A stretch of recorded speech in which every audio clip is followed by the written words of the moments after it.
আসসালামু আলাইকুম friends, welcome to my channel enjoy life. আশা করি আপনারা সবাই অনেক ভালো আছেন। আলহামদুলিল্লাহ, আল্লাহর রহমতে আমি অনেক ভালো আছি। আজ আমি তোমাদের সাথে এমন এক আমড়ার রেসিপি শেয়ার করব যেই রেসিপিটা সারা বছর জুড়ে তোমরা সংরক্ষণ করতে পারবে। আমড়ার সিজন কিন্তু খুব অল্প সময় হয়, এই জন্য সারা বছর সংরক্ষণ করার জন্য আজকের এই রেসিপিটা আমি তোমাদের সাথে শেয়ার করছি। আর আমড়ার এই রেসিপিটা যারাই করো না কেন একটু বেশি করে করো, কারণ একবার খেলে তোমার বারবার খেতে ইচ্ছা করবে। সারা বছর সংরক্ষণ করতে হলে একটু বেশি পরিমাণেই লাগবে। তো আর কথা না বাড়িয়ে চলো তবে স্টার্ট করি আজকের রেসিপি। প্রথমে আমি কিছুটা পরিমাণে আমড়া কেটে নিয়েছি স্লাইস করে, দেখতে পাচ্ছ ঠিক এরকম স্লাইস করে কেটে নিতে হবে আমড়ার টুকরোগুলোকে।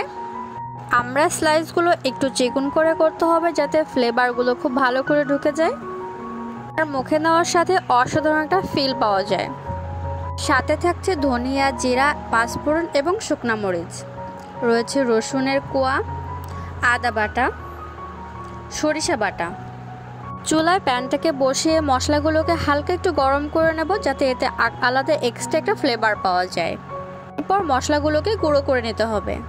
এই প্যানের মাঝখানে দিয়ে দিলাম আমি কিছুটা পরিমাণ সরিষার তেল, অ্যাড করে দিলাম শুকনা মরিচ, একে একে অ্যাড করে দিলাম বেশ কিছুটা রসুনের কোয়া, সাথে দিয়েছি আদা বাটা। রসুন আর আদার কাঁচা স্মেলটা চলে যাওয়ার সঙ্গে সঙ্গে অ্যাড করে দিতে হবে আমড়ার স্লাইসগুলো দেওয়ার পর তেলের সঙ্গে খুব ভালো করে মিক্স করে দিতে হবে। এরপর আমি আরও কিছু ইনগ্রেডিয়েন্টস অ্যাড করে দেব। রয়েছে এখানে হলুদের গুঁড়ি, চাইলে এখানে কাশ্মীরি লঙ্কার গুঁড়ি দিতে পারেন কালারটা ভালো আসার জন্য। এ পর্যায়ে অ্যাড করে দিচ্ছি কিছুটা পরিমাণে লবণ, সাথে আরও দিয়ে দিচ্ছি 1 কাপ পরিমাণে চিনি। লবণ আর চিনির কনসিস্টেন্সিটা আপনারা একটু বুঝে দেবেন। যদি বেশি পরিমাণে আমড়ার স্লাইসগুলো থাকে তাহলে একটু লবণ আর চিনিটা বাড়িয়ে দেবেন, আর এটা যা যা স্বাদ অনুযায়ী দিলেই চলবে। চিনিটা দেওয়ার পরে একদম লো হিটে বেশ অনেকটা সময় ধরে জাল করতে হবে এই আমড়ার স্লাইসগুলোকে। এই স্টেপে অ্যাড করে দিলাম সরিষা বাটা।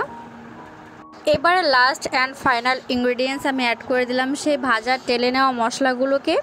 এই মশলাগুলো অফ স্ক্রিনে আমি গুঁড়ো করে নিয়েছি, ঠিক এভাবে আপনারা অ্যাড করে দেবেন একের পর এক মশলাগুলো অ্যাড করার পরে বেশ 20 থেকে 25 মিনিট পর্যন্ত একদম লো হিটে জাল করতে হবে, আর এভাবে নেড়েচেড়ে যেতে হবে। আচারটা তৈরি করার সময় একদমই চুলার কাছ থেকে সরা যাবে না, তাহলে কিন্তু নিচে লেগে যেতে পারে। আর একবার যদি পুড়ে যায় তাহলে কিন্তু এর সেই স্মেলটা আর থাকবে না। আমার ভিডিওগুলো যদি আপনাদের ভালো লেগে থাকে অবশ্যই সাবস্ক্রাইব করবেন, পাশে থাকা বেল আইকনটিকেও ক্লিক করে দেবেন। এই আচারটি একবার তৈরি করুন এবং সারা বছর জুড়ে এটার স্বাদ নিন। আজ এই পর্যন্তই। আল্লাহ হাফেজ, আসসালামু আলাইকুম।